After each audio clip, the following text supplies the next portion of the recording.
मैं ही शिव हूं, तुम्हारे भीतर। हिमालय की शांत वादियों में एक युवक तपस्या कर रहा था। उसका नाम आरव था।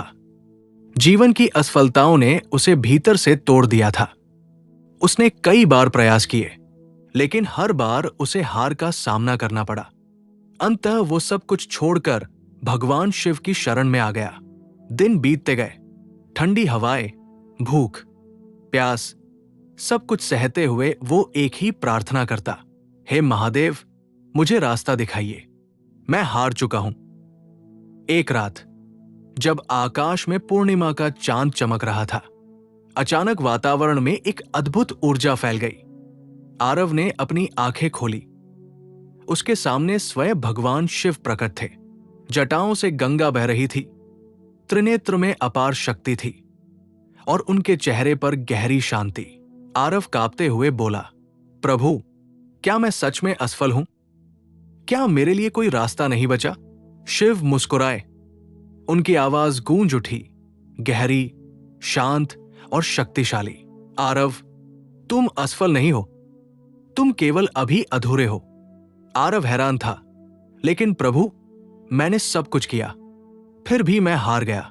शिव ने अपनी त्रिशूल को भूमि पर रखा और बोले, मैं तुम्हें एक कहानी सुनाता हूं। मेरी ही कहानी, विनाश में ही निर्माण है। जब मैंने सृष्टि को संतुलित रखने के लिए तांडव किया, तो सब कुछ नष्ट हो गया। देवता भयभीत हो गए। उन्हें लगा कि सब खत्म हो जाएगा, लेकिन वे नहीं समझ पाए कि हर विनाश एक नए निर्माण की शुरुआत होता है। आरव ध्यान से सुन रहा था। शिव बोले, तुम्हारे जीवन में जो टूटा है वो तुम्हारी हार नहीं, वो तुम्हारे नए रूप का निर्माण है। विष पीने की शक्ति।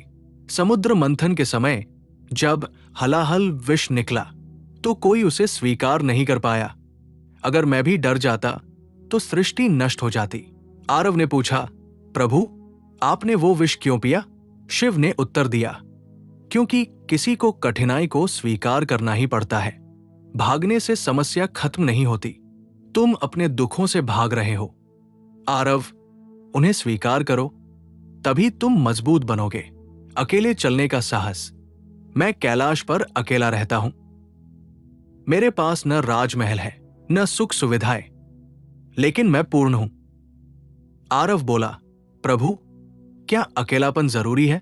शिव ने कहा, जब तक तुम खुद के साथ खुश नहीं रहोगे, दुनिया तुम्हें कभी खुश नहीं कर पाएगी। स्वयं पर विश्वास। देवता भी कई बार भ्रमित हो जाते हैं, लेकिन मैं कभी खुद पर संदेह नहीं करता, क्योंकि मैं जानता हूं मैं कौन हूं। आरव की आंखों में आंसू आ गए। मैं खुद को ही नहीं समझ पाया। प्रभु, शिव ने उसके सिर पर हाथ रखा। यही तो तुम्हारी सबसे बड़ी भूल है। जब तक तुम खुद को नहीं पहचानोगे, तब तक दुनिया तुम्हें पहचान नहीं पाएगी। समय से पहले हार मत मानो। आरव, क्या तुम जानते हो कि एक बीज को वृक्ष बनने में कितना समय लगता है? वो अंधेरे में दबा रहता है, संघर्ष करता है, और फिर एक दिन वो विशाल वृक्ष बन जाता है। तुम अभी उसी बीज की तरह हो। अंतिम सत्य।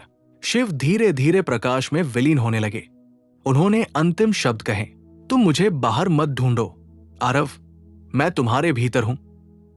जब भी तुम डरोगे, याद रखना, तुम में भी वही शक्ति है जो मुझ में है।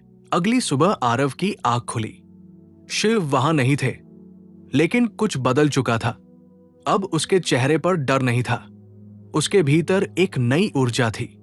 वो उठा और इस बार उसने हार मानने के बजाय फिर से प्रयास करने का निर्णय लिया।